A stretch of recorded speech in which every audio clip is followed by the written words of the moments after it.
tal? Buenos días. El día de hoy otra vez nos reunimos, el grupo de los psicogeneticistas, con nuestros invitados, Patricia Carranza, Benjamín Castro. Vamos a tratar otra vez nuestro circuito de Shakespeare histórico. Y el día de hoy nos toca hablar acerca de Enrique IV. El día de hoy va a empezar Benjamín Castro para hacernos un panorama general. Cada quien empezará con su comentario inicial y ya empezaremos el conversatorio. Estamos transmitiendo para nuestro proyecto editorial Energía Entelequia, Complejidad y Sentido. Muy bien, pues entonces empezamos, Benjamín, con la presentación general y cada quien oye su comentario inicial. Muchas gracias, Javier. Compañeros, Abraham, Carmen, Patricia, Alfredo, es un gusto saludarles, estar aquí de nuevo con ustedes. Y continuamos con los dramas históricos de William Shakespeare. En este caso, venimos con el antecedente de Ricardo II, ¿sí? Y nos vamos a adentrar en esta compleja construcción dramática de Enrique IV y sus dos partes. Veníamos hablando sobre Henry Bolingbroke, ¿sí? Cómo él llega al poder, como lo menciona también Nicolás Maquiavelo en El Príncipe, que hay dos maneras de llegar al poder, definitivamente, ¿no? Por medio de la herencia y por otro tipo de vicisitudes, ¿no? Por la guerra, por otro tipo de virtudes, ¿sí? Por la usurpación, como lo veremos aquí. Ese es el caso. Y me parece muy atinado empezar a hablar sobre El Príncipe de Maquiavelo, porque si bien estamos alrededor de este siglo del Renacimiento, siglo XVI, estas construcciones ideológicas y de transformaciones, por supuesto, sociales y el humanismo. Y bueno, iniciamos con esta reflexión del Príncipe de Nicolás Maquiavelo para empezar a revisar las ideas políticas de Shakespeare objetivadas en Enrique IV. Y lo que vamos a empezar a hablar sobre cómo se desarrolla la cultura, las minorías, ¿sí? Cómo se desarrolla el aspecto de la guerra desde una perspectiva literaria y por supuesto también en contrapunto y jugando de manera pues muy intempestiva, ya está escrito el Cervantes del Quijote, ¿sí? Entonces hay se confabulan muchísimas historias, aproximaciones, pero lo más interesante es la estructura dramática que maneja el autor. Aquí, al menos en mi interpretación, ya empiezo a revisar una maduración en su escritura y en la construcción dramática, ¿sí? Para la presentación de los personajes y sobre todo cómo vamos a hilar los hechos o la construcción de la fábula, que bien menciona Aristóteles, que lo importante en la intriga era cómo vamos nosotros agarrando y sopesando la sorpresa para llevar al espectador a estos fines totalmente, en su caso, catárticos. Pero aquí lo más interesante, vamos a ver estilos que van a romper por ciertas, pues, géneros canónicos, ¿sí? Como a lo mejor una solemnidad en el drama histórico, y nos estaremos enfocando, por supuesto, al tema ya de la estructura dramática. Por ejemplo, va a entrar, pues, personajes que van a generar un cambio, una transgresión, ¿sí? Y una crítica directamente hacia el status quo, que no lo habíamos visto antes en los dramas históricos, ¿no? Aquí ya hay una crítica directa al status quo, al establishment, a la conformación de la libertad o lo que significa la libertad bajo el poder estatal, ¿sí? Y pues quisieran solamente también abordar e iniciar con el otro aspecto que puede ser también muy, muy atractivo, ¿no? Cómo vemos a personajes que en estas obras, en estas dos partes, tiene la impronta de la juventud, una huella muy significativa, ¿sí? Y la característica del padre también viene a resaltar, pues, un aspecto preponderante, ¿sí? El hijo, el padre, y que vienen a ser de alguna manera las antecedentes para una construcción que va a ser el sello de Shakespeare, como viene siendo pues el fantasma o esta construcción también del, pues digamos, un poco más psicoanalítica, ¿no? En el sentido de cómo va la imagen del padre o matar al padre, asesinar al padre para la construcción de nuevos valores a partir de una pues juventud totalmente subversiva, ¿no? Con ganas, obviamente, de la transformación. Entonces, hay dos líneas, la línea pues política y la línea totalmente humana. Y vamos a empezar a ver en esta obra cómo se subvierten en la estructura, porque vamos a encontrar códigos como la metateatralidad, ya empiezan los personajes a ser personajes dentro de la misma obra, algo que no lo habíamos visto en Shakespeare hasta este momento. Otros como el aparte, ¿sí? Que son estos momentos de confesión con el espectador, donde salen totalmente de, digamos, de la realidad ficticia que se está generando para crear lo que vendrá siendo mucho más adelante esta construcción de la cuarta pared, o lo conocemos en el teatro, en la actuación, como el método, ¿sí? De la construcción de línea de pensamiento, ¿no? Interiorizar para realmente que el espectador sea solamente un testigo. Y con esto quisiera iniciar, compañeros, para intercambiar nuestras opiniones y pues un gusto estar con ustedes. Gracias. ¿Yo sigo? Sí, Carmen, sí, adelante. Pues efectivamente estamos ante una obra novedosa, ¿sí? De Shakespeare, 1590 y algo, ¿sí? 1593 más o menos. Pero está ambientada en 1422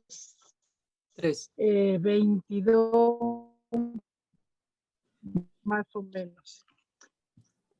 Entonces, digamos que esto es muy importante. Va a manifestar hechos históricos reales que apenas tienen 2 siglos de existencia, digamos. ¿Sabes qué?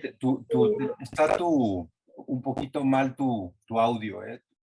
Ay, Y caray, también tu imagen se esfuerza mucho. qué barbaridad. A ver si puedes. Pongamos.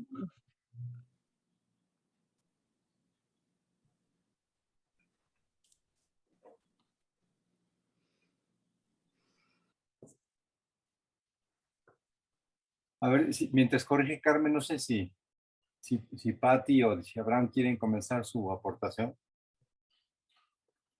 Sí. Ay, gracias, Patricia. Sí. Entonces decía yo que está basada en hechos históricos reales que apenas van a tener 2 siglos, cuando Shakespeare la escribe a finales de 1500 por 1593, por ahí así la escribe, pero los hechos reales ocurrieron en 1420 y tantos, ¿no? Entonces, pues es muy, muy importante cómo Shakespeare toma estos hechos para transmitir una serie de ideas bien profundas sobre el poder, sobre el reinado, sobre los reyes, sobre las formas de ir adquiriendo el poder, como bien decía Benjamín. Y nosotros vamos a ver cómo combina esta realidad de los personajes con su creatividad al introducir a este personaje grandioso que es Falstaff, ¿no? Yo espero que a lo largo de la sesión podamos describir la importancia que tiene Falstaff, porque de primera instancia, pues es un personaje un tanto cuanto desagradable, ¿no? Nos lo presentan así con una estética desagradable, pero además con una moral así un poco cuestionada, de que si es ladrón, de que si es mentiroso, de que si es eh, eh, irrespetuoso, ¿no? De las jerarquías, en fin. Y poco a poco el personaje va creciendo y haciéndose enorme para después caer, ¿no? En estas dos obras que son Enrique IV primera parte y Enrique IV segunda parte, que las vamos a ver juntas, ¿no? Entonces, esta creatividad ya muy madura de Shakespeare, donde revuelve fantasía y realidad, hechos históricos, y en un ambiente del siglo XVI, donde está reinando la reina Isabel I de Inglaterra, que también esto se me hace muy, muy importante porque denota una valentía muy grande de Shakespeare al tocar temas en voz de precisamente de Falstaff, ¿no? donde cuestiona quizás de una manera ambigua, quizás de una manera ambivalente, pero temas importantísimos como el honor, como la herencia, como esta importancia de que si el rey está designado por una cuestión divina o no, o sea, esto presentarlo en una obra frente a la reina Isabel está un poco fuerte, ¿no? Entonces, sí demuestra como esta valentía y bueno, pues desarrolla esta obra de una manera genial. El personaje principal es Harry, el príncipe, que se sabe desde el principio que es el heredero al trono, a él le corresponde por ser el hijo mayor. Y el príncipe Harry pues va evolucionando de ser un adolescente rebelde que el padre no sabe bien a bien qué esperar de él, ¿no? De su inmadurez, de su irreverencia, de los amigos tan feos con los cuales se reúne, hacer travesuras, incluso inmorales, ¿no? Siendo que pues él va a ser representar la máxima moralidad dentro del reino. Entonces, vemos a un personaje que evoluciona el príncipe, ¿no? Evoluciona hacia una madurez, pero pues cuestionamos esa manera cómo evoluciona y cómo va a tratar a sus amigos, que digo, esto lo dejo para después, ¿no? Y pues interesantísima la obra, cómo va creciendo el personaje, cómo se va transformando y cómo se acaba coronando, ¿no? Hasta aquí lo dejo.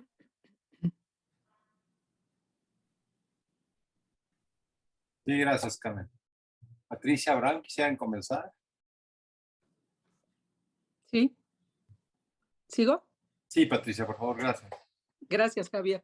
Sí, en el desarrollo dramático de la obra es muy importante la relación entre el príncipe Hal y Falstaff, y esta trama le permite a Shakespeare abordar dos universos: el hecho de que el príncipe transita entre el mundo de la taberna y los bajos fondos y la casa del rey y el mundo de la nobleza. Entonces, por un lado, en el mundo del rey y la nobleza nos presenta un rey melancólico, insomne, probablemente con sentimiento de culpa por la muerte de Ricardo II, que históricamente no se sabe bien a bien cómo fue que murió, pero probablemente fue asesinado cuando estaba encarcelado. Y también la falta de legitimidad que atormenta un poco a Enrique IV. Adicionalmente, enfrenta varias rebeliones porque está en proceso, pues lo que tardó varios siglos, que es la unificación del Reino Unido. Entonces estaba enfrentando también levantamientos en diversas partes del territorio y estaba preocupado por su hijo, porque por la vida disipada que llevaba el hijo y que él se temía que no iba a ser un buen rey. Y en cambio envidiaba la valentía y el carácter de Hotspur, de Henry Percy. Por otro lado, y además él repite varias veces a lo largo de la obra su deseo de ir a Tierra Santa, probablemente pues en busca de expiar sus culpas, lo cual pues nunca lo cumple, excepto al final, que irónicamente él fallece en un salón del palacio que se llama Jerusalén. Por lo menos eso se le concedió. Y en el otro extremo está el mundo de la taberna y de los pícaros y el mundo de Falstaff, que tiene un gran realismo. Y los personajes, el lenguaje es muy ingenioso, son muy rápidos, sobreviven cada quien a su manera, porque era gente que no tenía medios de subsistencia. Entonces, día a día tenían que ver de qué manera se las arreglaban para sobrevivir. Y en ese mundo de los pícaros, Shakespeare les asigna unos nombres muy graciosos, muy originales, que son muy elocuentes al mismo tiempo, esos nombres que les pone a cada personaje. Ahora, tanto el príncipe como Falstaff, yo creo que tienen conciencia plena de quién es cada uno. El príncipe está como el príncipe es muy joven para empezar y está como en un proceso de educación sentimental, está en un proceso de maduración, pero tiene conciencia clara de que él se va a regenerar a futuro y de que su vida va a cambiar. Falstaff, por su parte, yo creo que también tiene conciencia plena de quién es él, es de una gran vitalidad y exuberancia, de ingenio y de libertad. Con la única diferencia es de que al príncipe pues sí puede llevar a cabo el plan que había trazado y Falstaff, ¿no? Con el golpe bajo que recibe al final de la segunda parte, pues se le viene todo su mundo abajo. Él pensaba, andaba haciendo ya cuentas alegres de que iba a cambiar sustancialmente su vida y no es así. Y es un poco, como decía Carmen, pues reprobable, pero al mismo tiempo simpático. Y posteriormente en Enrique V, pues es muy conmovedor la escena de cuando se describe la muerte de Falstaff. Por lo pronto ese sería mi comentario, Javier. Gracias, Pati. Sí, ahora. Me pareció una obra muy interesante, como ya se han... Tiene una serie de metáforas y aparte características en donde de la segunda parte, la cual al parecer yo con un año de que en Merry Widows, ¿no? Esta de las alegres, una obra, me escapa el nombre, Merry Widow. Y esto es... ¿Sabes qué, Abraham? Sí se escucha mal el audio, fíjate. Entonces, no sé si a lo mejor, en todo caso, para mientras hablas, puede ser que sea mejor lo que decías de poner tu imagen de otra forma. Oh,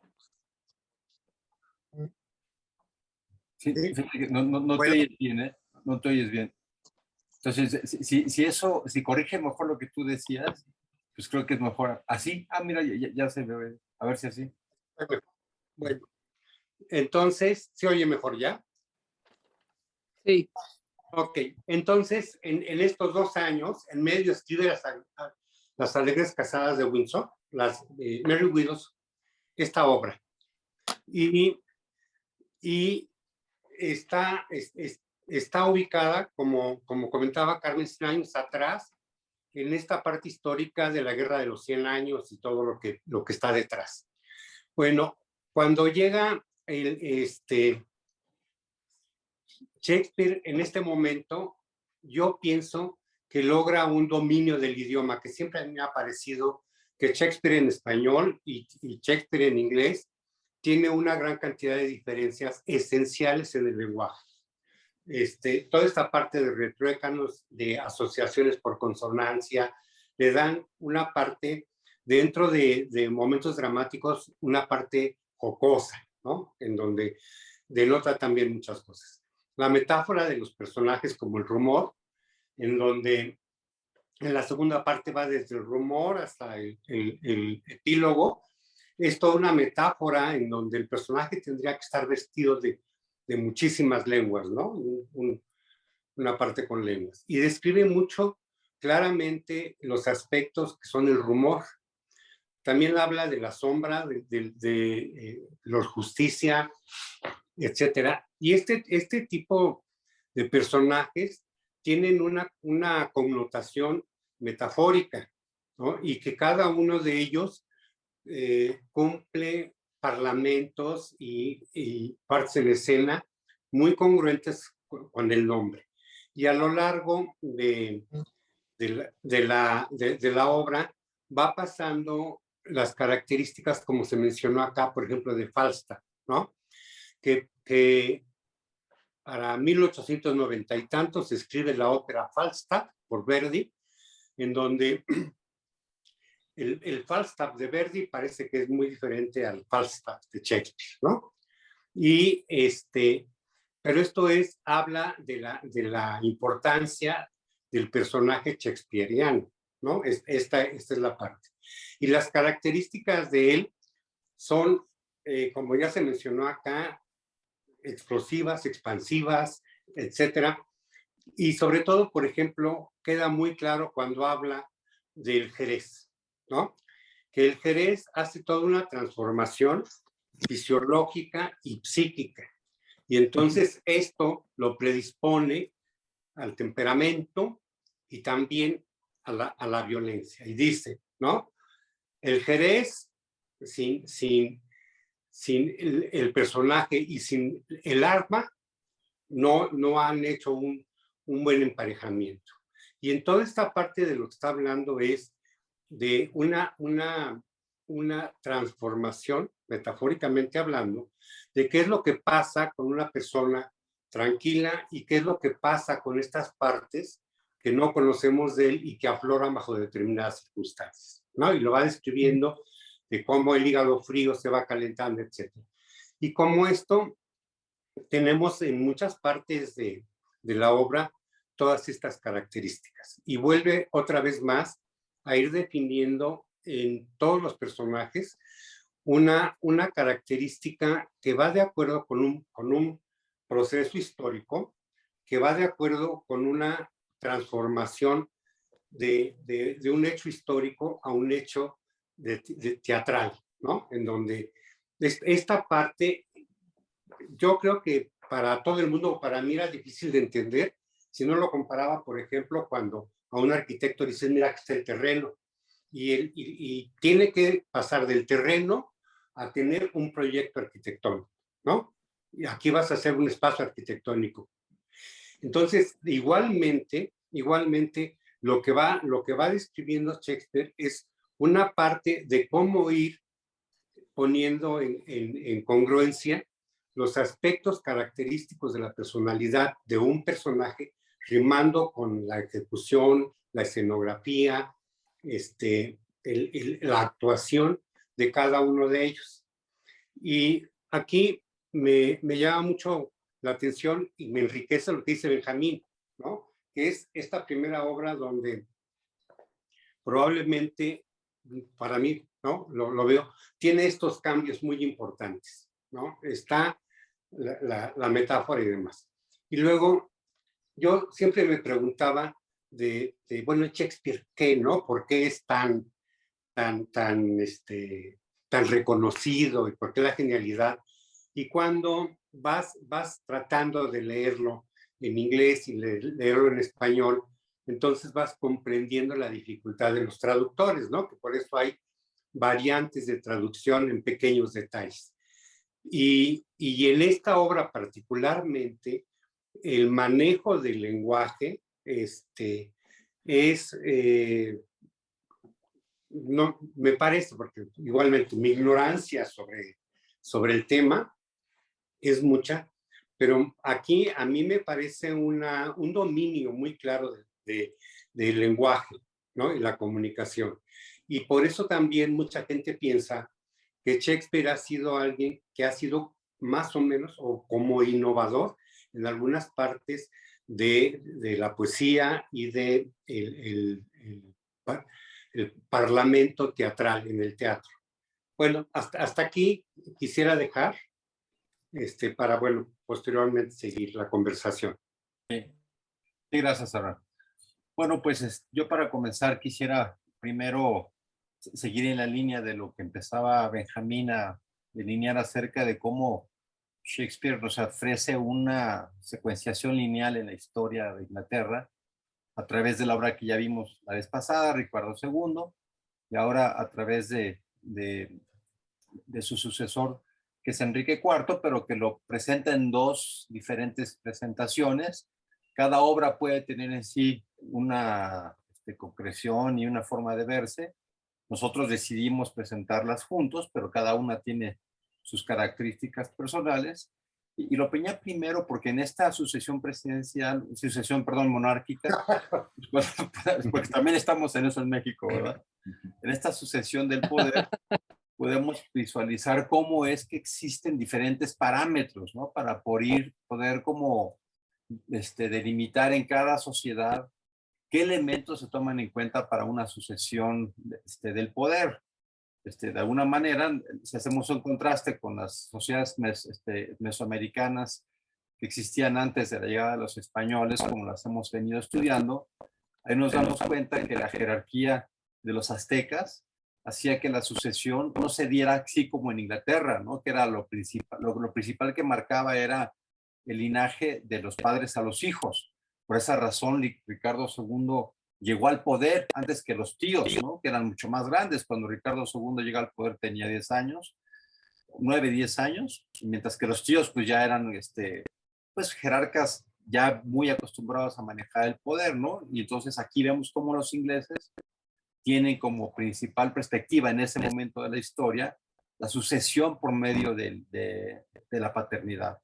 En cambio, acá en Mesoamérica no, los tíos primero se hacían del poder antes que pasara a la siguiente generación, lo cual pues es evidentemente más lógico si lo queremos ver en el sentido de que estén mejor preparados para estar ahí. Y en este momento, con Shakespeare, gracias a esta exposición que hace de esta obra de Enrique IV, precisamente podemos ver cómo es que estas desventajas que tiene la sucesión del poder a través de generaciones, de padre a hijo, pues genera una serie de cuestionamientos que si realmente tendrían que estar en el poder, ¿no? Desde el momento que veíamos a Ricardo II, que llegaba al poder a los 9 y 10 años, se establecen desde entonces tensiones muy importantes dentro de la familia de Ricardo, de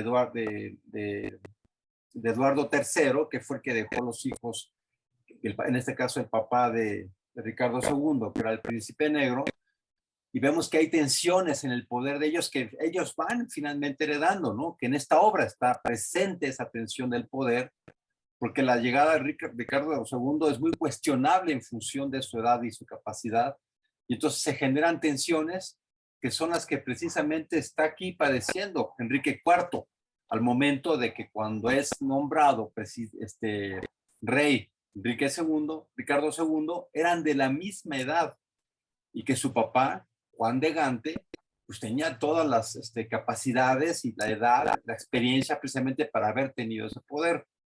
Juan de Gante, aunque precisamente dentro de estos parámetros en donde se da esa preferencia al hijo y se le da ese lugar de su majestad, Your Grace, de alguna manera se va dando de todas maneras la tensión que está en todo el momento para ver quién va a suceder en el poder precisamente una vez que muere Ricardo II, ¿no? Y vemos que cuando, ya lo vimos la vez pasada, cuando Ricardo II estaba en el poder, al momento en que hace estos desplantes, en donde se adueña de algunas de los bienes que le correspondían precisamente al duque de Lancaster, al papá de Enrique IV, en este caso Juan de Gante, se establecen condiciones para poder justificar la llegada de Enrique IV, entonces Bolingbroke, al poder, ¿no? Y esa serie de tensiones vemos que las va a vivir el rey Enrique IV, que es el que estamos nosotros analizando a lo largo de toda su vida. Esas tensiones de legitimidad en su poder, debido a que otros primos también podrían haber pensado que podrían tener derecho a ese acceso al poder, como en el caso de los Mortimer, porque además los Mortimer tenían línea directa que igual tenía Enrique IV, pero también al momento de estar casados con el condado de Northumberland, se me va un poco el nombre, tenían como más posibilidades de tener acceso a ese poder. ¿Cuáles, perdón? Bueno, Northumberland, sí. Northumberland. Entonces tenían en ese sentido también facciones, digo, más posibilidades de haber llegado a ese poder, porque ellos apoyaron precisamente en su momento a Enrique IV a que llegara al poder, ¿no? Entonces se establecen una serie de dinámicas ahí de tensión que son las que se describen en esta obra, ¿no? Cómo es que todo el tiempo tiene que estar Enrique IV legitimizándose. Y Shakespeare nos hace ahí un abordaje de cómo es que este periodo inicial en Enrique IV, primera parte de su reinado, pues es un poco más fuerte, él está más lleno de fuerza, de juventud, pero finalmente de ser un personaje que estaba tratando de mantener los parámetros para mantener ese poder. Y de alguna manera, él que fue alguien autogestivo, que generó su propia rebelión para precisamente afrontar a Ricardo II, quien lo había desterrado, precisamente muy probablemente en el fondo por querer mantener ese lugar de poder. Este hombre autogestivo que fue Enrique IV en su momento para llegar al poder, pues resulta que tiene ahora un hijo, que también casualmente es el hijo mayor, también con un compromiso al poder diferente, ¿no? Y en condición humana resulta interesante esto mismo que se ha dicho, que muchas de las empresas que hay en el mundo más importantes, a la tercera generación se pierden. El que hace la gestión del poder de la empresa tiende a tener todo este proceso constructivo, y los hijos que tienen una vida mucho más sencilla porque ya están instalados ahí, pues es más fácil no cuidarla, ¿no? El famoso personaje Junior que nosotros vemos en México, pues tiene que ver con este lugar de privilegio en donde le cuesta trabajo poder tener esa apreciación de lo que cuestan las cosas, y entonces ya no tiene ese lugar como de cuidado. Este es el caso precisamente del hijo de Enrique IV, que será después Enrique V, en su momento Hal, y ahí entonces yo creo que Shakespeare inventa este personaje, Falstaff, que de alguna manera, pues, dice Bloom, que es de los personajes más importantes para él. Para Bloom, él y Hamlet son los personajes que más representan la formación de lo humano en toda esta teoría que tiene Bloom de que Shakespeare creó lo humano gracias a sus personajes. Y para Bloom, Falstaff ocupa el lugar junto con Hamlet más importante para poder generar un análisis psicológico de los personajes, ¿no? Bueno, yo en lo personal, yo no estaría tan de acuerdo como lo pone Bloom. No dejo de reconocer la importancia de Falstaff como personaje, inclusive también Bloom lo dice en su momento, que es el personaje de Falstaff es imposible de olvidar, y que de alguna manera su humanidad, que no está tanto en la intelectualidad cognitiva como Hamlet, sino en la parte más emocional, de acción, de vivencia con las demás personas, pues dice él que este personaje puede ser como trascendental para entender lo humano. Yo en lo personal, si hago un análisis más como del inicio del individuo, pues yo pensaría que la historia del proceso de individuación en el contexto social comenzó hace 5 millones de años con otros homínidos, ¿no? Que no somos ni siquiera el Homo sapiens, y que claro, indudablemente en los últimos 25 siglos de historia, pues cada vez ha tenido una presencia mayor, y indudablemente en el último siglo, ¿no? Los derechos del individuo se generan más importantemente. Pues de todas maneras sí sería como un personaje ficcional que tiene tanta presencia como un personaje histórico en la actualidad. Y en este contraste, Shakespeare, generando este personaje ficcional Falstaff, nos ayuda a hacer una reflexión acerca de la psique del poder, de la psique de lo que es el individuo en el contexto social, y más en la monarquía inglesa, que se postula para ser a nivel de la historia como el lugar de referencia de los poderes. Esta personaje, tal vez un poco alter ego, entre el Enrique V, en su momento Hal, cuando todavía no era rey, y el contraste con Falstaff, sí son procesos que nos ayudan a entender lo que está tratando de hacer Enrique IV, de mantener los parámetros para mantener esa jerarquía dentro de la iglesia, dentro del poder de la monarquía, para mantener ciertos parámetros que están dentro del poder, en donde el individuo pues ya tiene cada vez menos esa posibilidad de tener decisiones de esta naturaleza como si las tiene Hall durante su juventud, junto con su alter ego, que en ese sentido sería Falstaff, el que realmente lo hace de una forma más genial, extrovertida, emocional, con mucho contacto con sus aspectos internos y con sus deseos, sí nos permite hacer ese juego de reflexión acerca de que si el individuo tiene que sacrificar mucho de pues de sus deseos, sus pulsiones, de sus emociones, con tal de mantener esa estructura y esa rigidez que requiere el poder.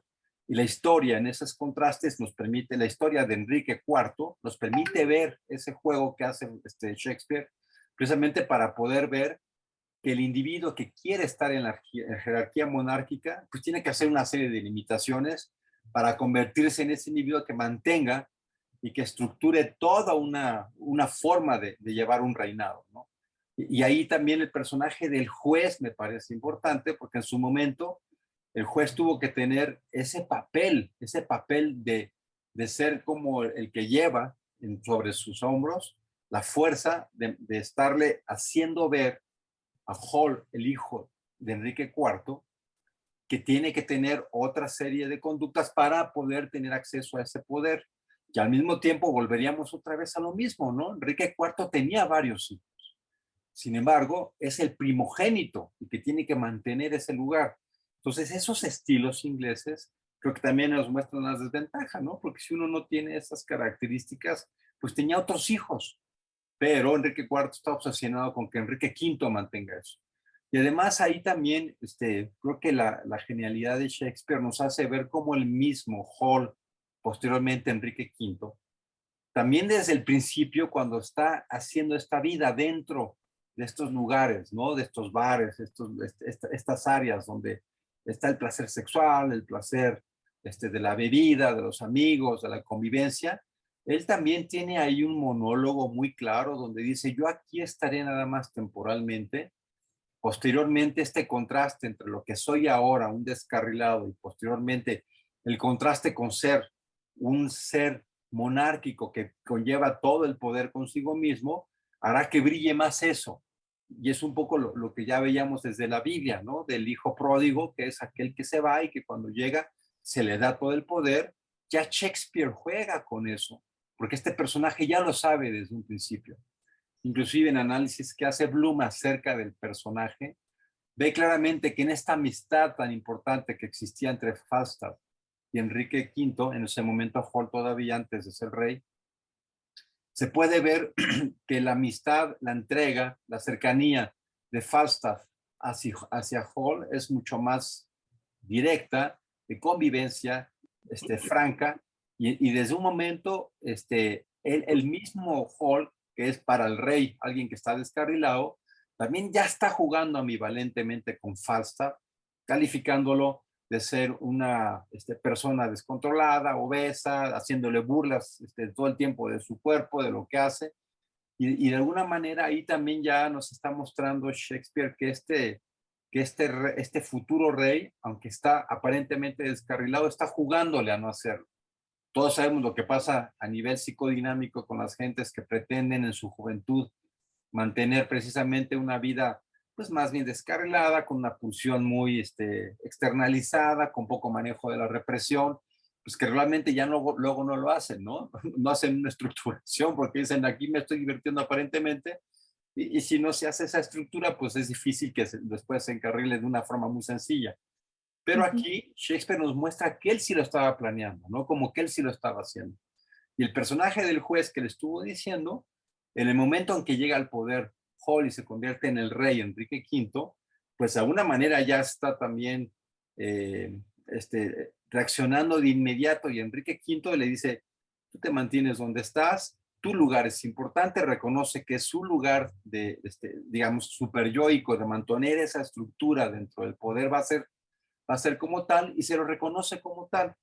Y luego podemos ahí entonces también ver la congruencia de ese momento de cuando se encumbra Enrique V, cuando a Falstaff le da precisamente un cerrón a la posibilidad de mantener cualquier relación que se tenía anteriormente y de alguna manera también al mandarlo a que esté siempre lejos de su presencia, está haciendo una clara atribución de cómo el individuo finalmente en pertenencia comunitaria y siendo el rey, acaba asumiendo todos esos parámetros institucionales que coartan el nivel de libertad y de movimiento de cada individuo.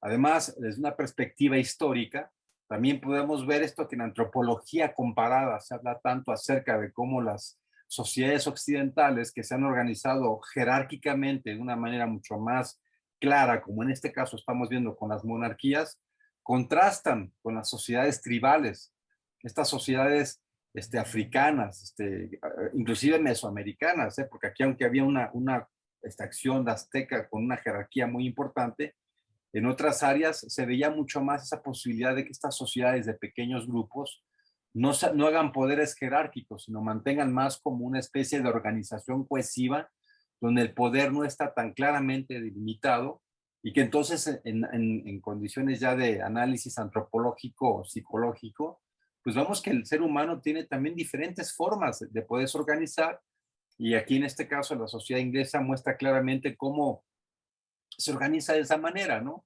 Inclusive es interesante cuando el mismo Shakespeare nos está exponiendo a Falstaff, Falstaff creativo, insurrecto, poco respetuoso de la autoridad, con una vida más en contacto con el placer y con lo directo, con lo que él quiere, pareciera ser una afrenta claramente alternativa a la forma de vida jerárquica de las monarquías, ¿no?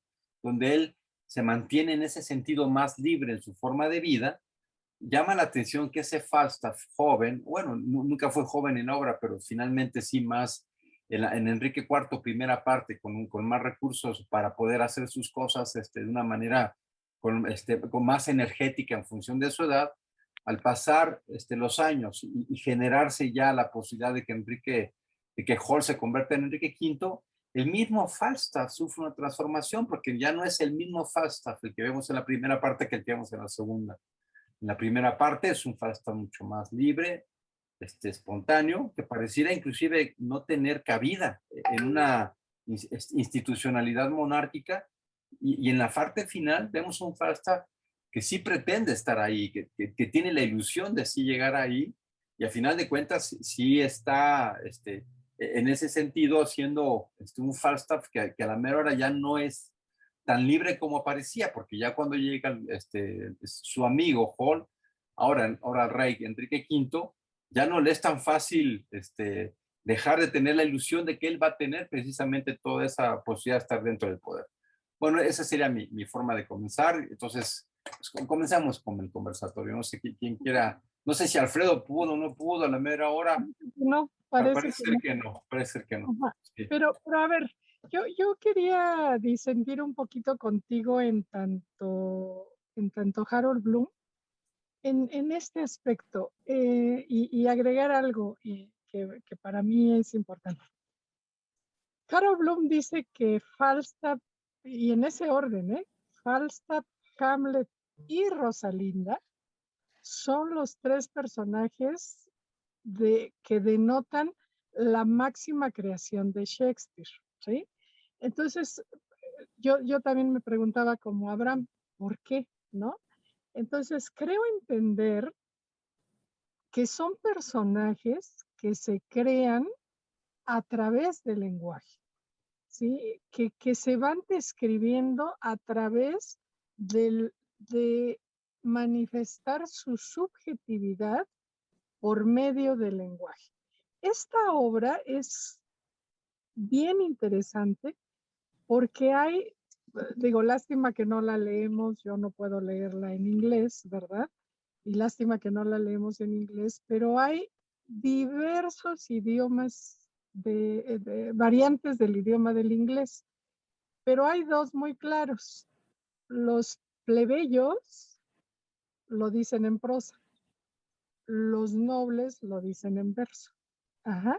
Entonces ya ahí hay una distinción clara, pero o sea, los galeses hablan diferente el inglés que los escoceses, ¿sí? O sea, hay diferencias. Entonces, incluso no me acuerdo el nombre de este hombre que está casado con una mujer con la cual no se puede comunicar en el mismo idioma. Comunicar.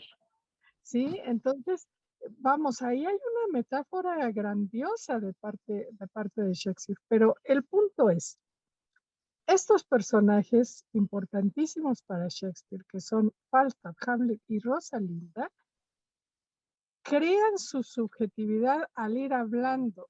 Y esta es, creo yo, la invención del humano.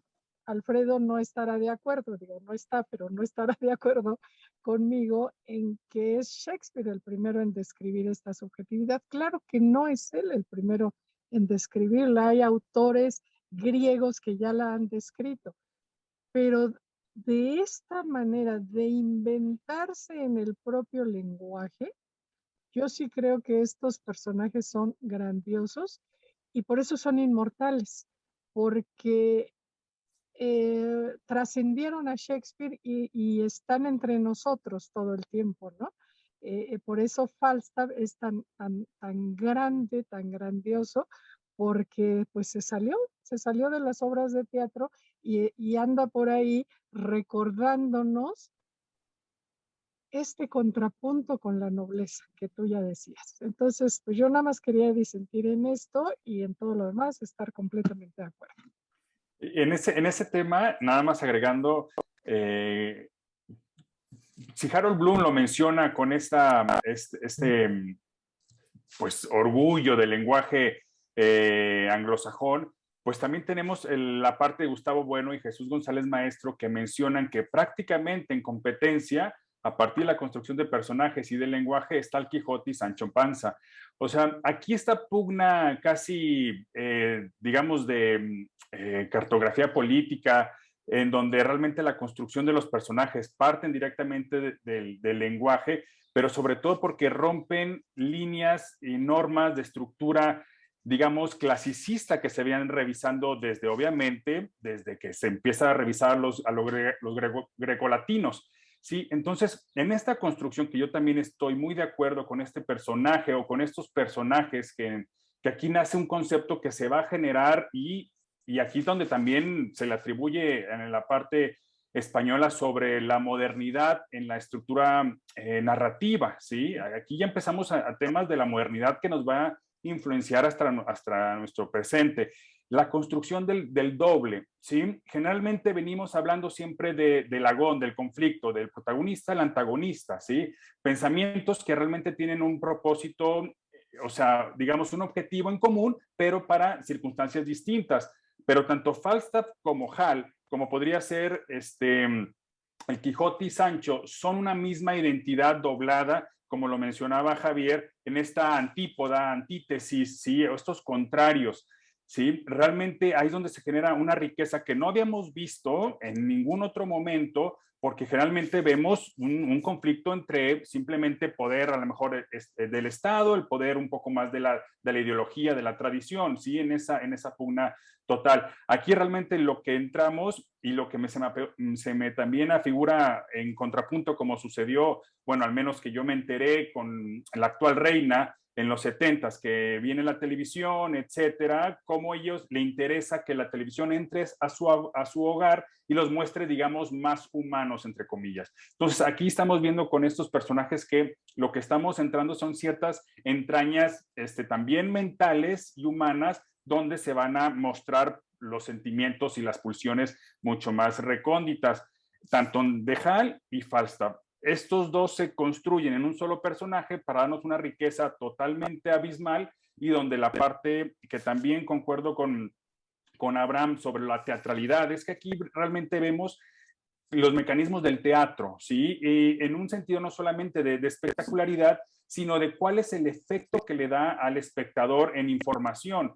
Por un lado, generan digamos, estos niveles que son metateatrales, regresando a esa idea, a ese concepto, donde ellos mismos hacen personajes, o mismo Hal hace el personaje de él más grande, como Falstaff de su papá, ¿sí? Entonces, estas dinámicas, o como mencionaba también Patricia, lo de la taberna, estos submundos dionisíacos, ¿sí? No los habíamos revisado antes, ¿sí? Entonces, esta lucha apolínea, y lo dionisíaco que está realmente mostrándose en esta estructura, a mí me parece muy rica en muchos contenidos, ¿sí? Y por otro lado, realmente esta construcción de que todo el tiempo la idea de juventud está muy presente para destruir, criticar o exponer lo que nosotros construimos como una forma de libertad. O sea, libertad en temas ya de ideas políticas es lo que tú o los demás me dejan hacer a mí, ¿no? O sea, lo que ustedes me permiten hacer, pues esa es, digamos, la libertad, ¿sí? Entonces, estos personajes, Falstaff y Hal, generan realmente una controversia, un cambio de paradigma del espectador, donde ahora sí ya estamos entrando no solamente a un espacio de generar, purgar sentimientos o sentirte bien por un momento, sino realmente a una comprensión del por qué yo existo bajo este sistema estamentario o político, social que estamos implícitos. Entonces aquí ya Shakespeare e incluso también Cervantes generan un rompimiento de paradigma en la construcción de valores del espectador. Si bien en ese tiempo la crítica no era tan pertinente por parte de un espectador emancipado, pero sí ya vienen muchos manifiestos, como lo vuelvo a comentar, lo de el manifiesto o el ensayo de Nicolás Maquiavelo del Príncipe, donde realmente se está reflexionando sobre qué significa la construcción del poder, cómo está constituido, y por otro lado Shakespeare menciona cuáles son las máscaras públicas donde están representados la sociedad. Y esos aspectos, para mí, en la parte social y política, vienen a ser unos renovadores totales y que vienen a generar pues prácticamente una revisión que estamos obligados a hacer del pasado, ¿no? Como para no adelantarnos, pero simplemente para saber por qué y cómo estamos aquí. Y nada más abordando ahí. Yo quisiera comentar una idea en relación con la influencia de Shakespeare. Estaba revisando unos textos que están por ahí donde mencionan a Jane Austen. Y ella tiene escritos de varios personajes de la nobleza inglesa y varios sucesos. Y en relación a Enrique IV, hace una descripción, tiene un libro pequeño dedicado a Carlos IV, que está publicado inclusive en facsímil, muy bonito. Y allí ella hace todo un análisis histórico del personaje, pero queda claro, mi percepción es que queda como muy filtrado por sus afectos, ¿no? Muy filtrado por algo personal. Y entonces esto me hace la gracia porque entonces Shakespeare, ¿no? Escribe la primera parte de Enrique IV, en donde toma procesos históricos, ¿no? Reales, y los transforma en una obra teatral, ¿no? Los transforma. Y en esta obra, ¿no? Da todos estos mensajes que han dicho acá, que finalmente son políticos, ¿no? En donde también habla de la estratificación de valores y demás. Por ejemplo, cuando van a contratar a 4 soldados, ¿no? Estas características que definen de cada uno y todo, luego cómo le dan un dinero para que los libere, ¿no? Un soborno. Estaba hablando de una posición política también dentro de toda esta parte. Luego, la fuerza del personaje de Falstaff, le decía, influye hasta Verdi, en donde lo va a ser la ópera Falstaff, pero cuyo tema central está basado en las alegres comadres de Windsor, que no podía traducir hace rato, ¿no? Y entonces, históricamente, o sea, realmente, Shakespeare escribe entre uno y otro, que finalmente entre terminar Enrique IV, primera parte y segunda parte, pasan casi 3 años, y en medio escribe las alegres comadres de Windsor, que no estoy de acuerdo en la traducción, pero así en español se conoce. Y entonces, quien lea las obras de teatro históricas de Shakespeare, que script de la obra de Verdi, de la ópera, le escribió Arrigo Boito. Entonces, quiere decir que fue influenciado por la fuerza de los personajes y la fuerza de la historia, ¿no? Entonces, igualmente, bueno, muchísimas obras van a trascender y van a replicarse directa e indirectamente, iguales o parecidas, ¿no? Muchas obras, pero dada la época y todo lo demás, para mí representa esta posibilidad de transitar de lo histórico a la teatralidad y que aparte tenga el valor, por todo lo que hemos dicho, o que han dicho, esta parte que han aportado tan valiosa, que tenga la fuerza de replicarse, ¿no? Entonces, el mismo Falstaff está por ahí puesto en una película, en donde lo describen y también entonces es llevado al cine. Y ahí otra vez en esta película, no sé qué, de medianoche, en esta película vuelven a tomar todas sus características, pero yo pienso que se desdibujan un poco, se pierden todas estas características del personaje que nos describe, nos crea, nos transmite Shakespeare, ¿no? Entonces, bueno, solamente eso quería comentar en relación pues, a la genialidad de Shakespeare, ¿no? Para hacer esta obra.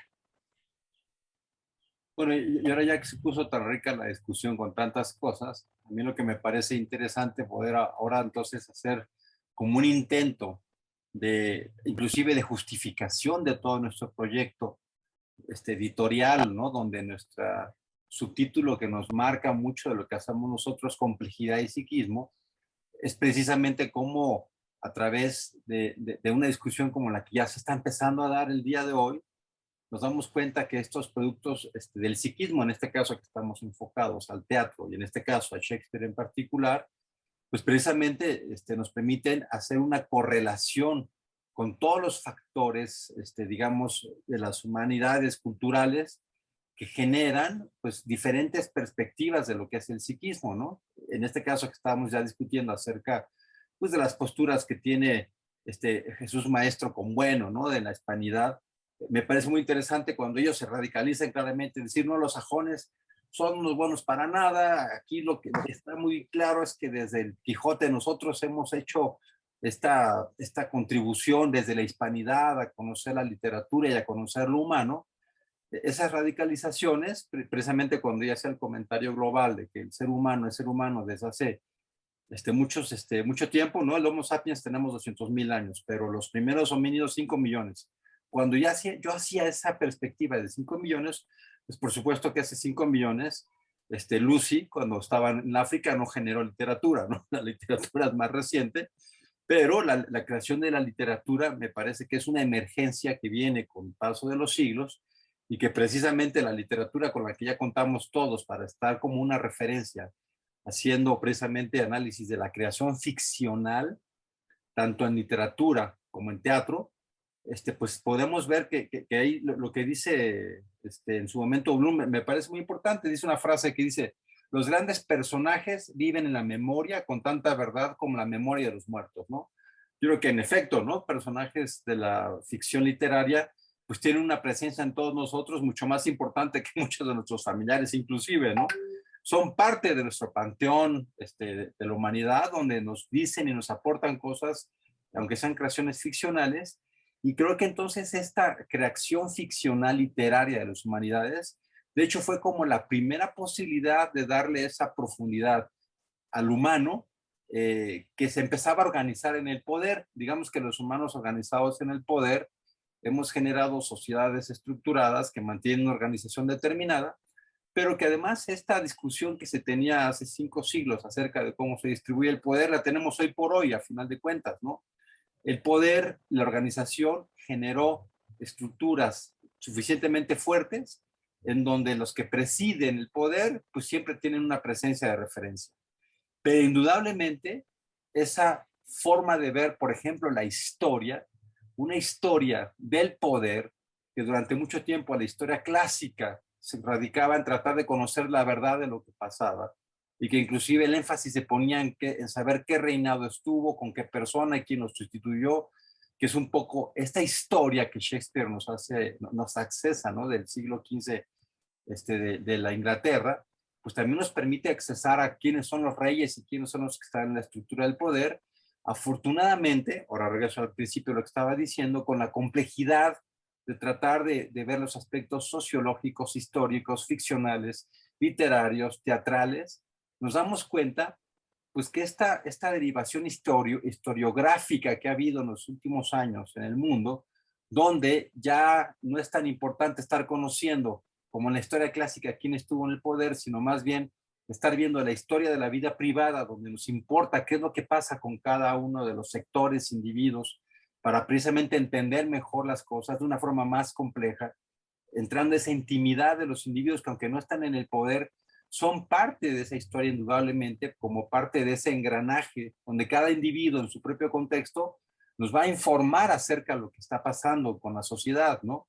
Y nosotros en particular, dedicados pues, al proceso psíquico, pues nos interesa la historia personal de los pacientes que vemos, pero en esa visión historiográfica nueva, ficcional, donde desde la aparición de Ulises ya no importa tanto precisamente el gran personaje, sino importa lo que pasa en la vida cotidiana de cualquier persona, pues vemos que esa historiografía que está ahora más tratando de entender todos los aspectos sociales, personales, psicológicos, institucionales, de referencia económicos, todos tienen en sí esa presencia como de todo lo que está pasando precisamente a nivel más íntimo, ¿no?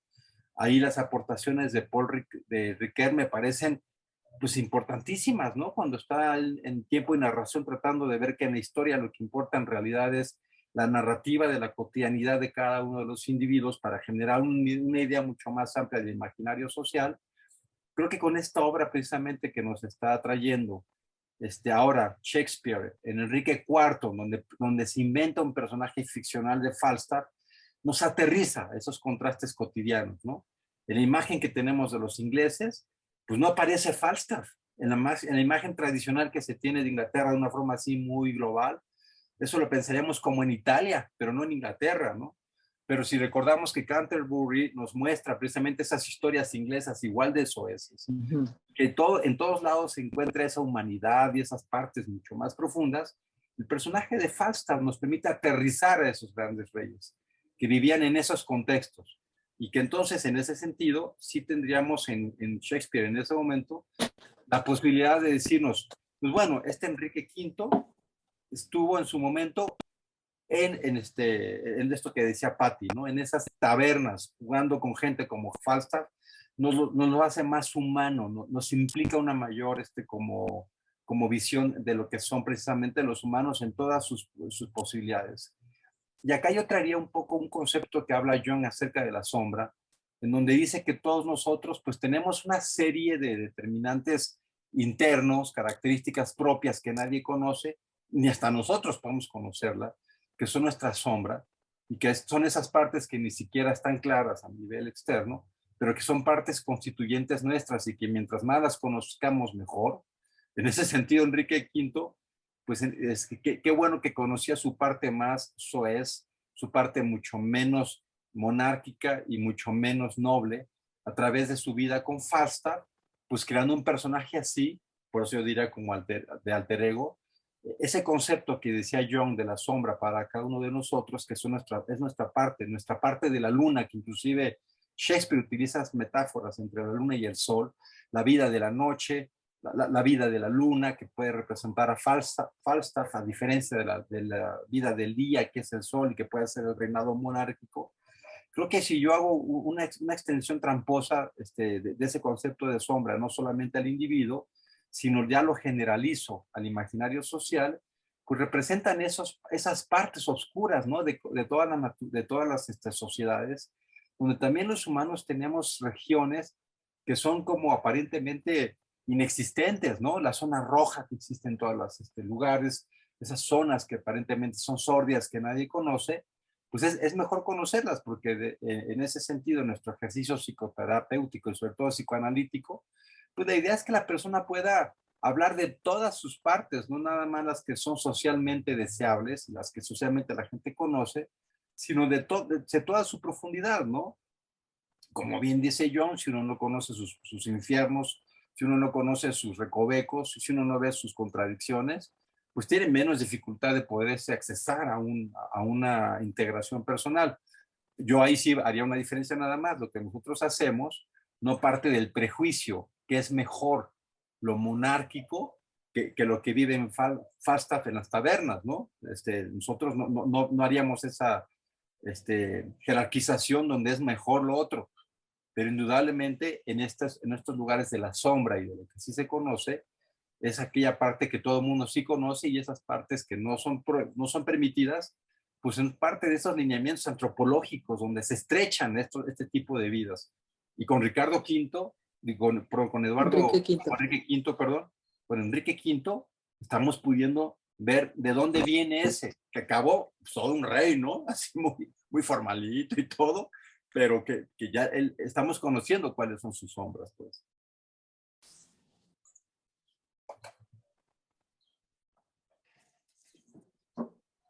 Pues yo siguiendo esta idea tuya, yo diría que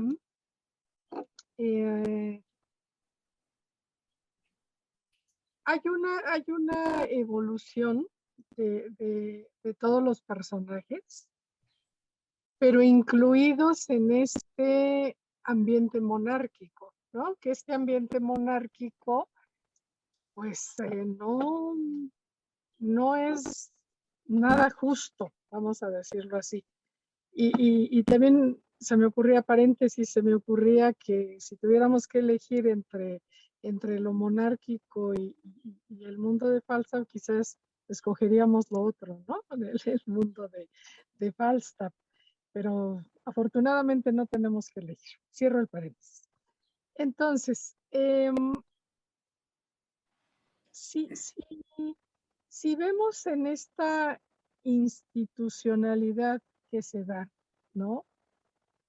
En la genialidad de Shakespeare de describir ese contraste entre lo monárquico y el mundo real.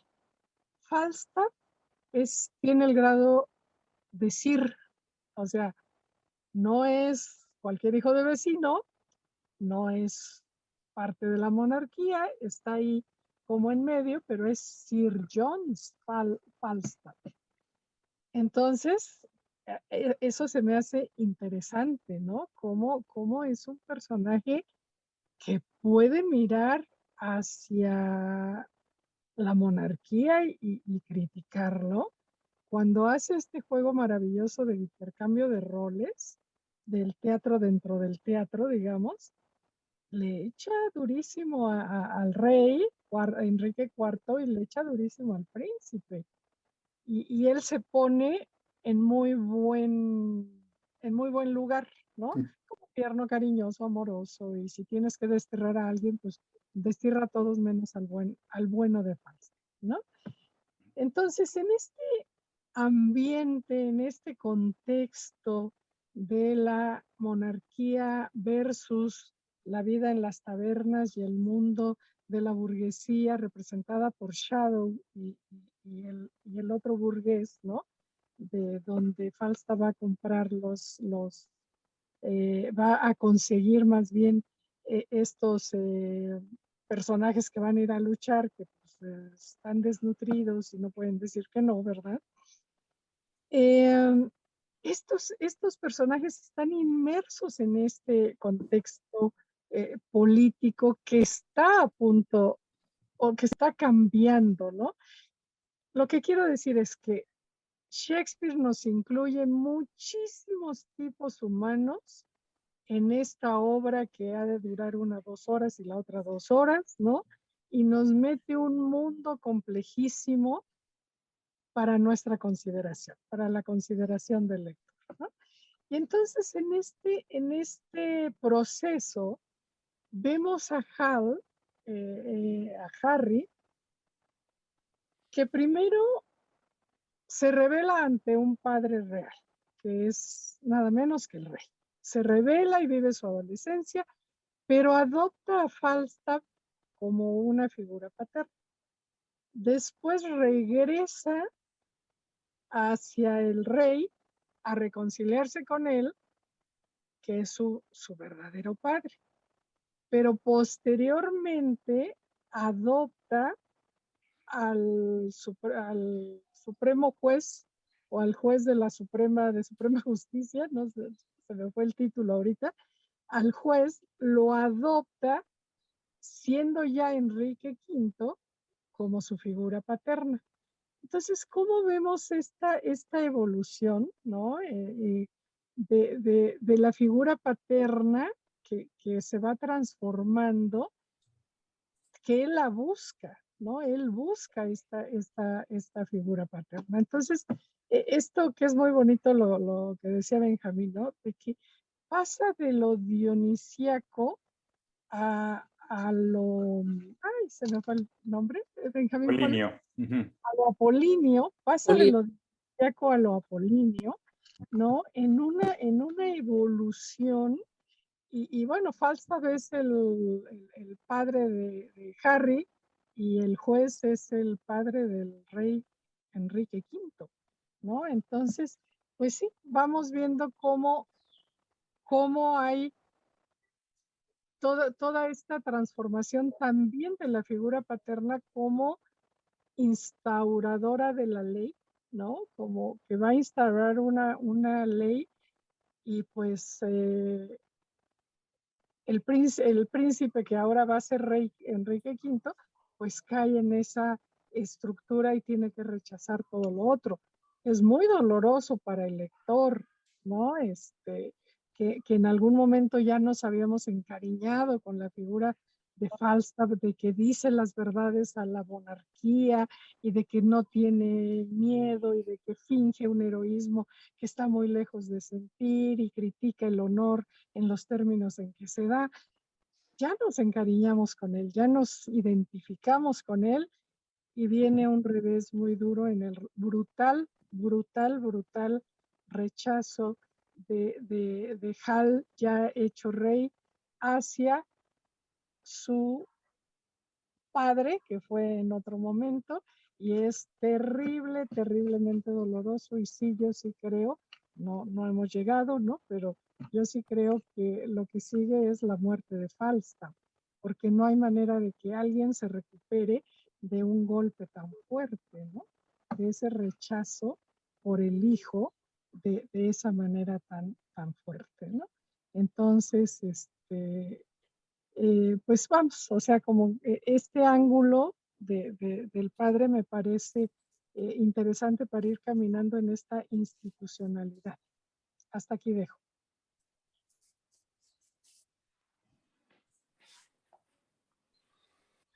Bueno, a mí me parecía como muy interesante tu planteamiento, ¿no, Carmen? Porque sí nos lleva a hacer esta como reflexión acerca de la condición humana, y la condición humana como persona, individuo, y condición humana como sociedad. Porque si pensamos un poco más en la realidad y en las limitaciones propiamente humanas, pues en efecto en la vida política estaría difícil pensar cómo es que se pudiera extender esta vida, digamos, propiamente de taberna, de amigos que tenían Hall y que tenían Falstaff, a la vida política, ¿no? ¿En qué momento esa amistad podría pensarse en nepotismo si alguien simplemente mete a Falstaff al poder en función de una amistad previa? Y ahí es donde, aunque es muy válido que cada político que llega al poder pues invita a la gente que le tiene confianza porque sabe que con ellos va a poder trabajar mejor, si hay un límite para poder ver en qué momento eso ya se llama nepotismo, ¿no? Y en condición humana, si pensáramos que él incluyera a Falstaff, de entrada no pareciera que fuera una inclusión, digamos, que sumara a su nuevo lugar de jerarquía monárquica, pues porque no vemos en Falstaff en alguien que desarrolló habilidades como para servir en la vida política, ¿no? Entonces ahí también sería un poco reconocer la necesidad de romper la idealización del vínculo emocional para, en prueba de realidad del adulto, pues también darle ese lugar de poder a quien sí se lo merece, ¿no? Para que no sea nepotismo. Y ahí es donde también nos lleva a la reflexión de en qué momento la política, la vida política de los humanos, necesariamente tiene una serie de cortes necesarios, ¿no? Porque nosotros sabemos que cuando en una sociedad predomina el nepotismo, la corrupción, la falta de límites, falta de estructura, se convierte en un desorden, un poco lo que estamos viviendo en México con el narcotráfico, ¿no? Que los grupos de poder del narcotráfico se han infiltrado ya en el poder y han hecho, y nos tienen a México ya en un problema de gobernabilidad importante, porque entonces ya, ahora sí que las secuencias de poder ya no obedecen a esos mecanismos de poder político organizado, en donde precisamente hay no hay confusión de los lugares que tiene que tener cada uno de los sectores, ¿no? Y ahí entonces, creo que libros, por ejemplo, ¿no? El que está sacando ahora, ay, se me fue, Anabel Hernández, acerca de Emma, ¿no? Donde habla que en cuanto a los políticos, se empiezan a relacionar con las gentes del narco, y cuando la gente de la farándula también está entrando y todo está mezclado, se dificulta tener en realidad una organización política, ¿no? Entonces, yo ahí también pondría en la reflexión un poco lo que el principio freudiano, digamos, hace un siglo decía, ¿no? Que un poco la idea del tratamiento psicoanalítico era que el sujeto que estaba en tratamiento psicoanalítico hace un siglo en la Viena, principalmente podríamos decir como una generalidad, que tenía problemas en que sus pulsiones habían sido reprimidas por la sociedad, ¿no? Y ahí a lo mejor estábamos hablando de las neurosis que describía Freud en aquel entonces, por no tener salida a la expresión pulsional, porque la represión era demasiado fuerte como para que el sujeto tuviera esa libertad sexual, libertad personal. Pues de alguna manera, si nos damos cuenta, ahí es donde también vemos el carácter benéfico de la represión, porque la represión es la que da orden. Pura pulsión, llámese Falstaff, pues tampoco da lineamientos para estructurar a alguien, ¿no? La represión finalmente es un gran organizador, pues. Entonces, ese equilibrio psicodinámico entre lo pulsional y entre lo superyoico, digamos que es lo que podría hacer que luego una monarquía no fuera tan rígida para poder establecer mecanismos tan diametralmente injustos. Pues Inglaterra también tuvo una gran pobreza hasta el siglo XIX, ¿no? No había una igualdad que dijéramos, pues. El desarrollo de la riqueza en Inglaterra vino hasta finales del siglo XIX, con la revolución industrial. Antes había una gran desigualdad que estaba a cargo de la monarquía, ¿no? Entonces, ese equilibrio entre el superior rígido, sádico, que lo que hace es mantener desigualmente el poder a la gente en la monarquía y a la mayoría también en la pobreza, no corresponde a ese equilibrio que tiene que haber precisamente entre estos niveles, ¿no? Que tienen que ver en lo individual, pulsional, superyoico, pero también en la organización social, en donde precisamente estos aspectos más como de empatía, ya no digamos de afecto, nada más de amistad con Falstaff, sino de empatía, pues permitan esa conexión, ¿no? Porque también esa ruptura que existe, si se dan cuenta, tampoco es armoniosa.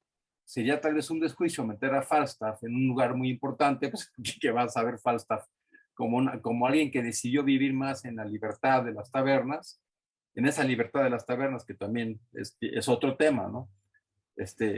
Pues qué tan juicioso hubiera sido haberlo hecho, pero al mismo tiempo, qué tan claros se establecen esos cortes, ¿no? Donde ya no hay comunicación y en donde precisamente pertenecer a la monarquía es como establecer una serie de mecanismos donde se corta las comunicaciones con lo empático emocional, ¿no? O sea, también es como un contraste, y creo que ahí entonces lo que hace falta más es como ese equilibrio entre las diferentes instancias. Sí, a mí me gustaría comentar esto, Javier, sobre la parte política y cómo va a empezar el nacimiento de la guerra, ¿no? Porque la guerra también en términos sobre esta línea política, pues es donde los idealistas no se pueden adaptar a la realidad, ¿sí? Y es ese movimiento que genera en contrapulso con los materialistas, ¿no? O sea, el idealista realmente se siente incómodo con las condiciones en las que vive, con las que está. Y lo que menciona mucho Maquiavelo en El Príncipe es que lo que se busca es conservar el poder y perpetuar el poder, definitivamente, pero hay unas características que se vuelven muy interesantes ver, que se van repitiendo, y igual que haces el salto hacia nuestros tiempos, ¿sí? ¿Cuáles son las características que necesita un buen gobernante? O un buen gobernante también, entre comillas, ¿no? Pero de entrada, una de las cosas que menciona es que tiene que haber una violencia agresiva al inicio, para que tenga el pueblo tiempo de ablandarse, de entrar y de reflexionar. De lo contrario, siempre van a existir ciertas rebeliones o mucha inestabilidad social. La otra característica es importante que él también menciona entre, pues sí, de ciertos binomios, de decir, pues qué es mejor, generoso o cruel, al final de que el equilibrio es lo bueno, pero siempre se decanta que se busca mejor que sea un gobernante cruel, un gobernante que maneje siempre el temor en sus súbditos y sobre todo que al final mantenga una apariencia, que se mantenga sobre apariencias, sobre máscaras, a lo que finalmente llega Hal o Enrique V, pues es a esto, a entrar en esa construcción de la apariencia de lo que él se va a convertir. La otra contraparte, porque siempre tenemos que hablar de dos puntos aquí, lo de Falstaff, y es este concepto que también en la parte de literatura sí, la retórica o las figuras retóricas, pues vamos a encontrar el concepto de ironía que antes no se había visto en la parte de la comedia o de la comicidad. La ironía como una construcción mental con muchos niveles también de lectura, que solamente un personaje con esta libertad, desfachatez, al estilo socrático, que también lo menciona un autor que Falstaff es el Sócrates de las tabernas, sí, Sócrates, eso genera también otro nivel de lectura muy atractivo que en nuestros días el teatro latinoamericano, la manera en que va a utilizar para criticar, para exhibir a los gobernantes, al gobierno mismo, que lo vamos a conocer como el teatro de revista o el teatro de carpa, sí va a ser eso, desde un lugar de perdedores, desde un lugar inferior, sí, generar esta comicidad porque lo que estamos obviamente mostrando, pues son los artilugios que genera el poder enmascarado, un poder que realmente se maneja a partir de apariencias, algo que también Molière lo expresaba mucho en este teatro popular. Y esto es lo que maneja Shakespeare aquí. Ya es un teatro hecho para el pueblo, con personajes que hablan igual que él, que se comparten igual que un espectador, algo que también desde el lado español se va a ver mucho con Lope de Vega. O sea, es un teatro que si bien va a generar, pues tal vez no una controversia a nivel político, pero sí un contacto directamente con el espectador, con un público realmente buscando un tipo de lenguaje donde ellos puedan comprender y no solamente sea instruido en una forma de decoro o de enaltecer la cultura, sino al contrario, o sea, buscar realmente una conexión directa con ellos.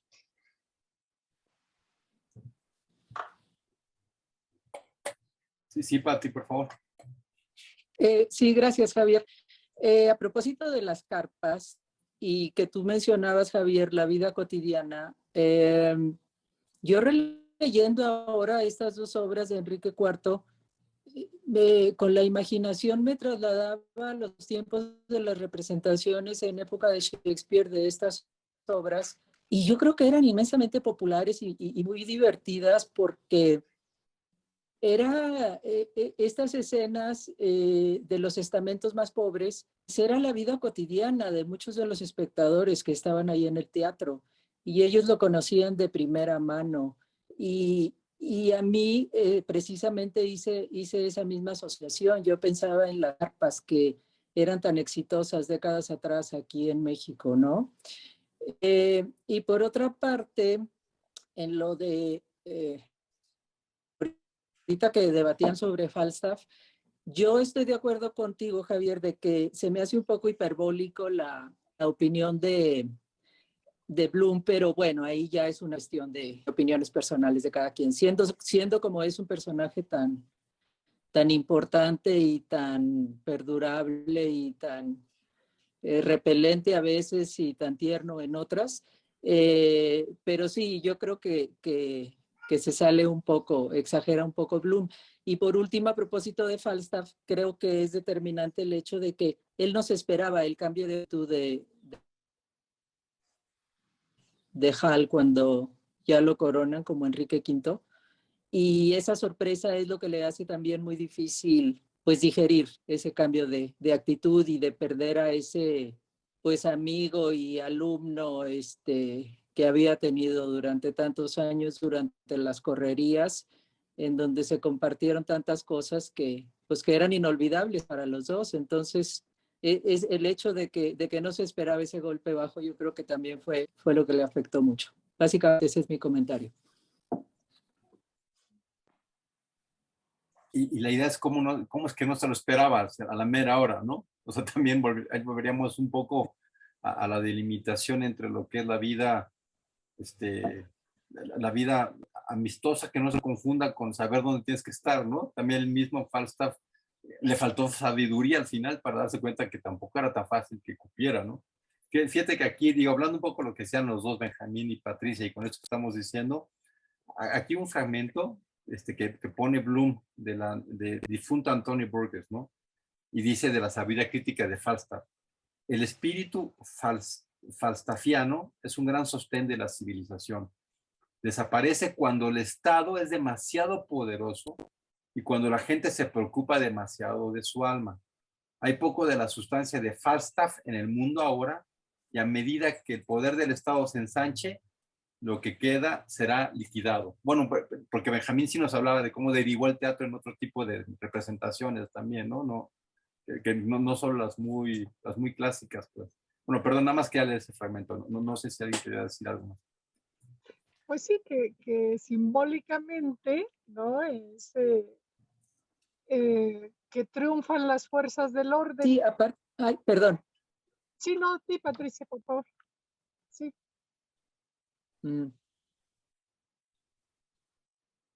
No, que no solo no se lo esperaba Falstaff, sino que al contrario, ya se había hecho ilusiones de que iba a ser parte de la corte. Sí, pero el encargo de reclutar personas para la guerra lo hizo mal, ¿no? Estaba pidiendo ahí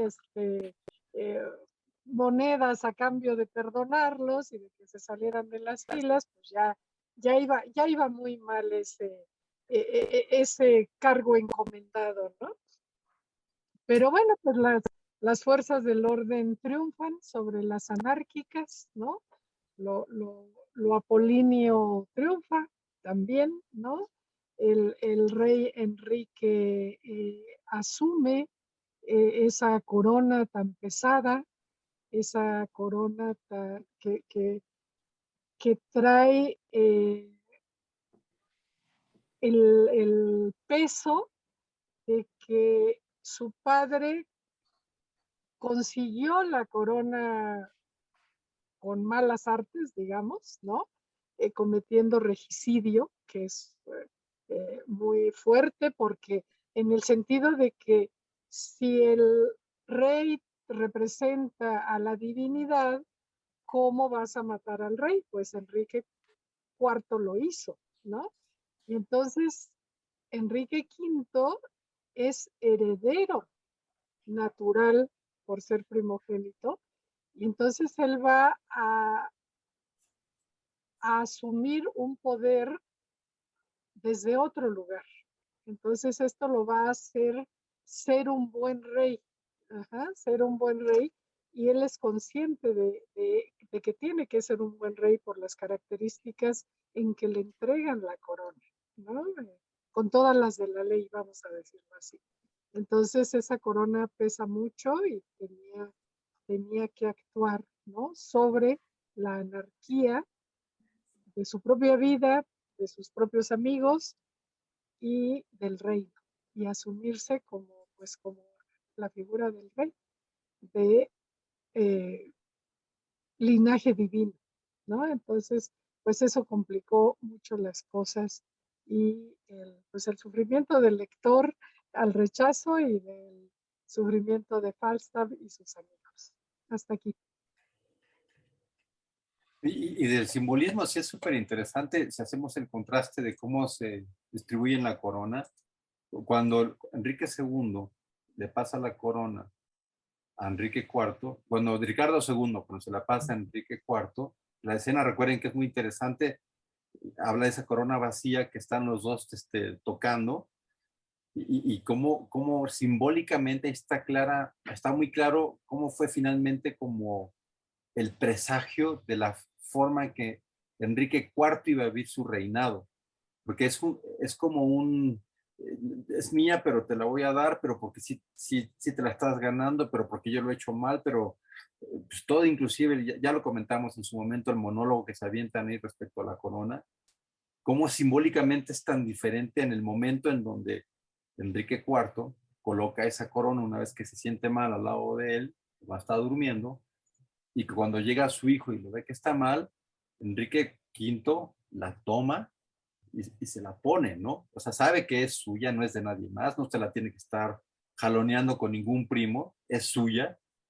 Ahí nos damos cuenta que siempre la quiso, siempre supo que iba a ser suya, siempre supo que todas sus correrías por las tabernas, como decía Patricia, pues eran temporales y que esa iba a ser su corona, pero ahí también vemos que entonces el reinado que se le viene es un reinado más como genuino en el sentido de que le corresponde, de que es algo que ya es suyo, pero al mismo tiempo nos habla de cómo Enrique IV le costó trabajo, porque una vez que se recupera y ve que se la está poniendo, le empieza a reclamar, ¿no?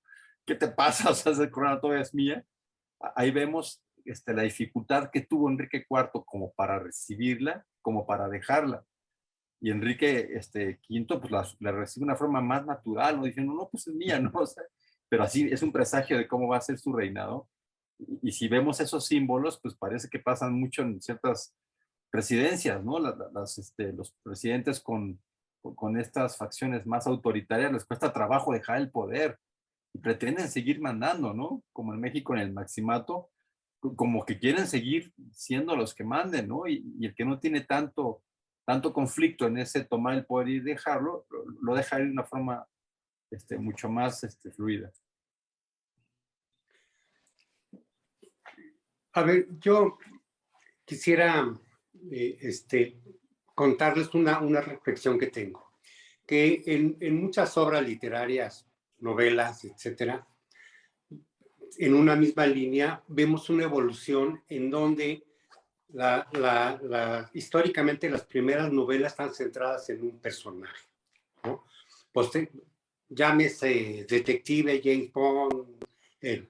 Luego hay una evolución hacia a un equipo, bla, bla, bla. Y luego una tercera evolución en donde un personaje central no tiene tanta importancia, sino que está muy fuerte influido por lo que sucede a su alrededor, ¿no? Esto se puede ver, por ejemplo, en distintas obras de la novela negra, ¿no? Sin embargo, en Shakespeare nosotros podemos ir viendo cómo en todas sus obras aparecen aspectos de los personajes de la comunidad, aspectos de la transsubjetividad. En otra novela, no sé si en Ricardo II habla de los campesinos y lo que dice el pueblo, etcétera, ¿no? Y siempre están presentes ahí, ya sea por dicho por personajes o personajes indirectos como el jardinero, etcétera, ¿no? Y entonces esta transsubjetividad hace que migre de situaciones muy particulares a situaciones muy, muy generales. Y en esta particularmente tiene una migración de personajes centrales, ¿no? El rey, el príncipe de Gales, Falstaff, el juez, la sombra, todos, pero todos estos están inmersos en una, como mencionaban, una transsubjetividad, ¿no? Y entonces estaba viendo un libro sobre Shakespeare de David Crystal y Ben Crystal, que básicamente hace un análisis del glosario anglosajón de su lenguaje, pero dentro de lo que trae así como un mapa mental. Y en Enrique II va lo que comentaba hace un rato, del prólogo, del rumor, a el epílogo, ¿no? En donde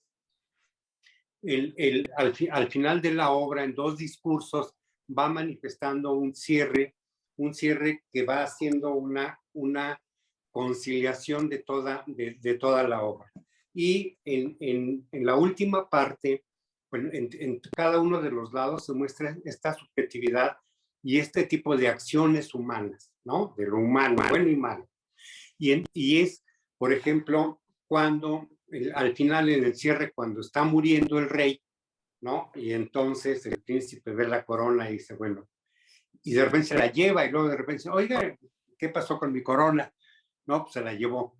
Y todo lo que dice allí es una parte como del reclamo, ¿no? Se da un diálogo entre el reclamo y que no es un verdadero amor, es el interés, etcétera, que tiene una connotación transsubjetiva, de valores, llámese los que quieran, ¿no? Y la respuesta del príncipe también. Y esta es la parte en donde de las obras que hemos revisado de Shakespeare, tiene estos niveles. Tiene el nivel centrado en personajes, el nivel centrado alrededor, incluida la comunidad, y el nivel de transsubjetividad en estos estratos sociales, la transsubjetividad. Y al final, en el cierre de esta obra y varias otras iremos viendo cómo esta parte de la transsubjetividad es lo que forma una riqueza cultural que por los contenidos subjetivos que va poniendo ahí Shakespeare es que van como perdurando, ¿no? Es como que va siendo una parte de transmisión de ideas y valores hacia el lector, ¿no? Que no es exclusivamente de él, como mencionábamos en el Quijote y muchas otras, pero en él yo veo esta parte de que tiene todos estos núcleos, ¿no? Por ejemplo, en esta obra está puesto la gente que está a favor del rey, la gente rebelde opositora al rey, los aspectos sociales representados por la ley y los ciudadanos, ¿no? Todos estos están generando una interacción. Bueno, esa es la parte que quería agregar. Pues yo ya entrando en la parte final de las conclusiones, por la hora, más que nada, ¿verdad? Yo quería hacer pues un señalamiento con este personaje que me encantó, que es Rumor, ¿no? Rumor tiene un traje lleno de lenguas, ¿no? Ojos, oídos, y dice tanto la verdad como la mentira. Entonces, si nosotros leemos a Shakespeare, pues nos podemos dar cuenta lo que dice Rumor, ¿no? Que el chisme puede ser peligroso y engañoso. Uh-huh. Y nos señala algo bien importante que le debemos oír hoy en día a Shakespeare, ¿no? Son las personas mismas, la multitud, o el monstruo obtuso de cabezas incontables, las que hacen que se transmitan los rumores. Yo creo que si nosotros escuchamos a Shakespeare, pues vamos a pensar mucho en las que ahora denominadas fake news, ¿no? Que justo son las personas mismas, la multitud, las que fabrica y dispersa las fake news. Entonces, bueno, se me hacía bien interesante cómo siglo XVI, XVII, ¿no? Shakespeare en sus obras, pues ya lo tenía bien catalogado y nosotros que no hacemos caso, ¿no? Y bueno, pues estas dos obras me parecen muy significativas por todo lo que hemos hablado. Quiero resaltar la creatividad de Shakespeare, ¿no? En cuanto a todos estos manejos. Hay un detalle increíble que si Falstaff nunca parece un personaje plano, nunca, pero de pronto le da una profundidad cuando estos dos personajes burgueses, Shadow y el otro, refieren que lo han conocido desde antes, que Falstaff fue a la universidad, fue a la facultad de Derecho, ¿sí?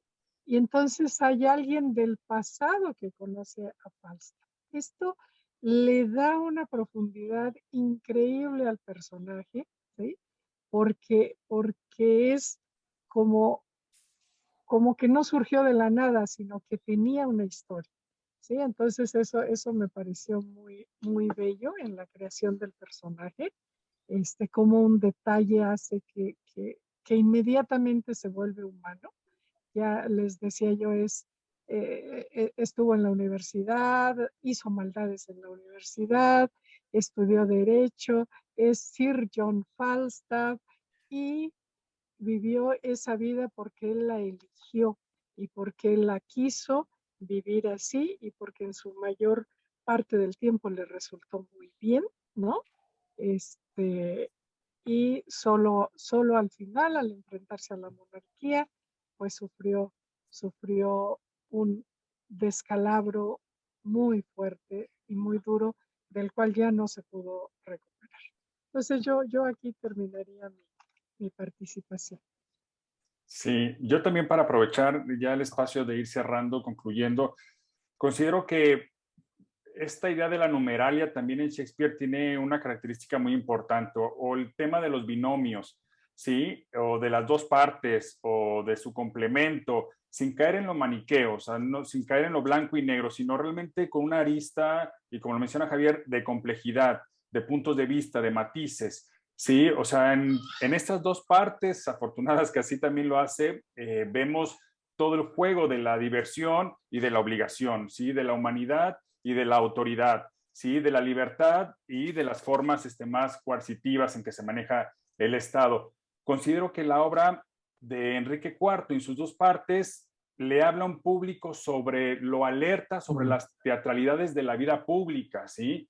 Como en el siglo V todos querían ser actores, como la vida, como lo hablamos desde Ricardo II, el teatro mundi, ¿no? Cómo queríamos hacer la representación en la vida misma, ¿no? Estos disfraces, estas máscaras, cómo se maneja, y aquí realmente entrar a lo que en la novela moderna de Salinger, un poco en la parte toda, las OEs, estos niveles de la minoría que no se habían visto antes, o al menos en otras obras, este tema de la minoría, o desde el punto de vista de los grupos minoritarios sobre cómo está constituida la sociedad del discurso o el discurso histórico institucionalizado, aquí lo vemos realmente ya mostrándose en otros niveles muy complejos y muy atractivos. Yo considero que a partir de estas obras, Shakespeare se va a complejizar, se viene realmente su estilo verdadero en la construcción literaria, en la construcción de personajes ficcionales, pero sobre todo lo que vamos a nosotros en el teatro a recobrar a inicios del siglo pasado es estas líneas de la ciencia del teatro, o cómo el teatro documento, el teatro de archivo, tiene realmente una significación mayor cuando le llevamos a un espectador emancipado, en el sentido de que si bien la historia es tal cual institucional la tenemos, pero si la contamos desde otro punto de vista, desde el personaje individual, desde la persona, pues es una historia totalmente nueva y también es un mundo ahí que se tiene que exponer. Y yo considero que así lo logra Shakespeare en esta obra, y realmente, en mi opinión, también concuerdo, es monumental, está cargada de muchos niveles, de la parte lingüística, en la construcción dramática, en la definición de los personajes, que eso se va a empezar a ver en cómo esta complejidad está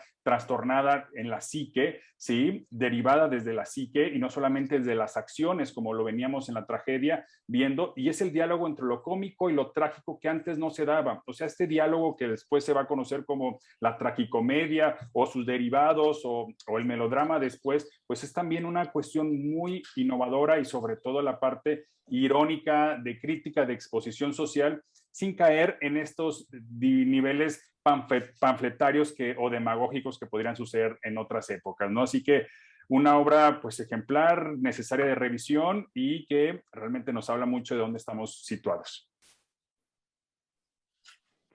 Gracias.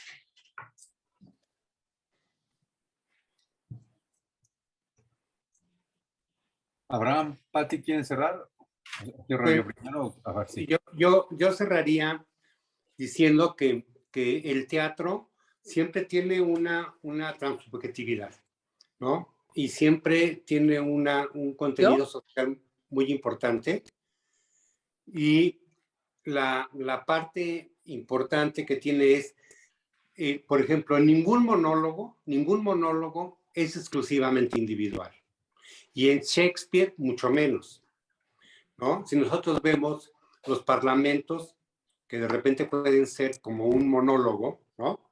No lo son. Está incluido lo transsubjetivo y lo social, dependiendo del momento de la historia, de la obra de teatro. ¿no? Entonces, para mí, evidentemente la riqueza de Shakespeare está en el todo y en sus partes.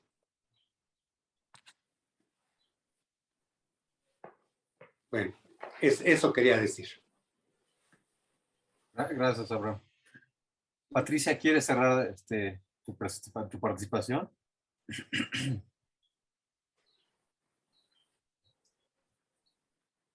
¿Nos escuchas, Patricia? Ay, no escuché. Que si quieres cerrar, porque ya estamos cerrando, entonces no sé si quisieras decir algo para concluir. Ya, sí, ahora sí. Sí, rápidamente, ¿no? Muy breve. Mira, lo mío no es una conclusión, solo quiero decir que no tuvimos tiempo de mencionar el personaje de Hotspur. Hotspur y su papá fueron muy importantes para que llegara al poder Enrique IV y muy rápido se desilusionaron de él, porque a la batalla de Shuri, donde él muere, es como a los 3, 4 años de que llega al poder Enrique IV. Y como detalle curioso, actualmente hay en Londres un equipo de fútbol muy bueno y muy popular que se llama Hotspur, en honor a la memoria de Hotspur, porque el estadio está en los terrenos de los herederos del Hotspur de siglos atrás. Eso era todo. El Tottenham, sí. Okay. Bueno, a mí me va a pasar un poco como a ti, Patricia, que pues es tanto lo que viene en la obra que yo tampoco voy a hacer un cierre así nada más de conclusión, sino más bien voy a utilizarlo como la posibilidad de vertir algo más de todo lo que ya hemos dicho.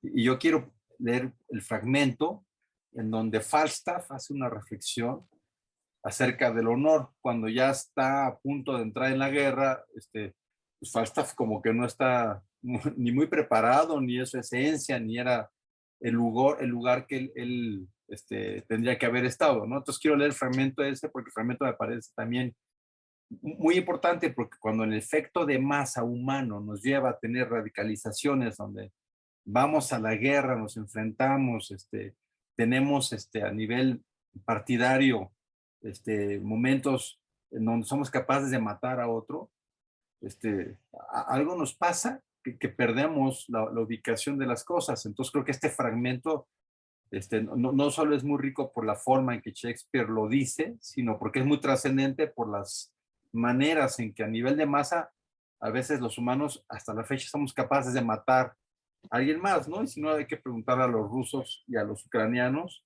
que son tan afines, ¿no? En estos procesos de balcanización y que se tienen que estar matando por decisiones políticas, o a nosotros, ¿no? Que nos estamos de repente divididos en dos bandos y que nos tiramos irracionalmente unos a otros, pues. Dice Falstaff: no se cumpla aún el plazo, sería yo despreciable si le pagara antes de la fecha de vida.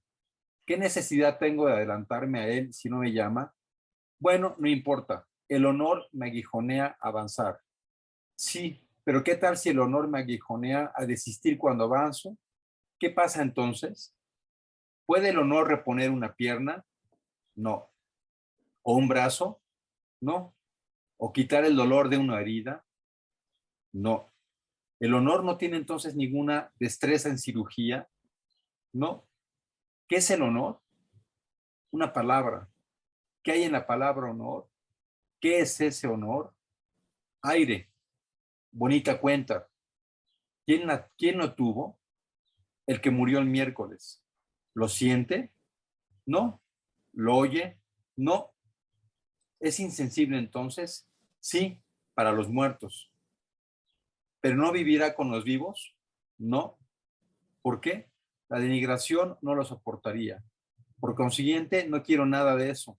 El honor es un mero blasón. Y así termina mi catecismo. Y utilizando nada más ese fragmento, un poco reflexionar, ¿no? Pues toda esta parafernalia que hay atrás del famoso honor que nos lleva a hacer tantas atrocidades, ¿no? Cuando nos cerramos en la comprensión compleja para el acercamiento y que nos lleva, pues precisamente, a irracionalmente sostenernos en una guerra, ¿no? Uno se pregunta por qué a lo largo de toda la historia de la humanidad tantos humanos han muerto en una guerra, y guerras que no les correspondían o que no las decidieron, pero por estas cuestiones, una de ellas llamado honor, finalmente se hacen y se hace, y uno sufre y uno llega a esas mutilaciones. Pues creo que tenemos muchos testimonios, ¿no? De muchas gentes que han estado en la guerra, ¿no? Pues muchos americanos que han ido a la guerra y que luego regresan y no les va tan bien, pues dicen, bueno, yo qué hacía ahí en esa guerra, ¿no? Entonces estas palabras como honor, que en la imaginario inglés son tan importantes, your grace, your honor, que finalmente lo que hacen simplemente es hacer estos juegos humanos de colocación, de asignaturas jerárquicas que a nosotros mismos nos llevan a hacer, a participar en estas situaciones. Pues creo que también es otro punto que Falstaff nos ofrece con este fragmento. Bueno, pues muchas gracias. Nos vemos en la próxima para revisar a Enrique V. Pues muchas gracias.